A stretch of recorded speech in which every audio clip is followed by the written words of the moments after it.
श्री स्वामी समर्थ अवधूत चिंतन श्री गुरुदेव दत्त. आजपर्यंत मी अनेक गुरुचरित्र पारायण केलेले आहेत. त्यातलंच एक पारायण आणि त्यावेळी मी कसं उद्यापन केलं आहे ते थोडक्यात इथं मी सांगितलेलं आहे.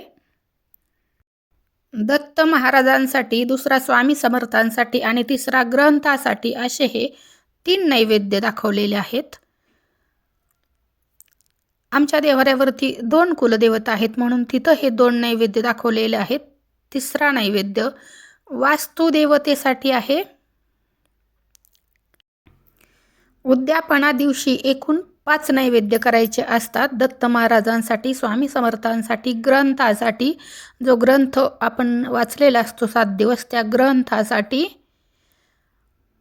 चौथा नैवेद्य असतो कुलदेवतेसाठी, 5वा नैवेद्य गायीसाठी. असे 5 नैवेद्य उद्यापना दिवशी करायचे असतात.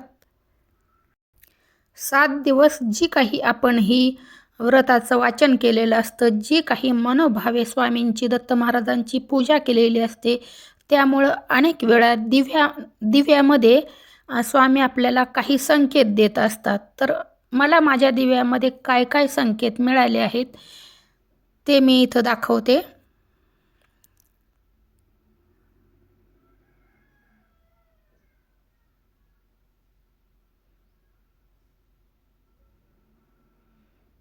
श्री स्वामी समर्थ अवधूत चिंतन श्री गुरुदेव दत्त.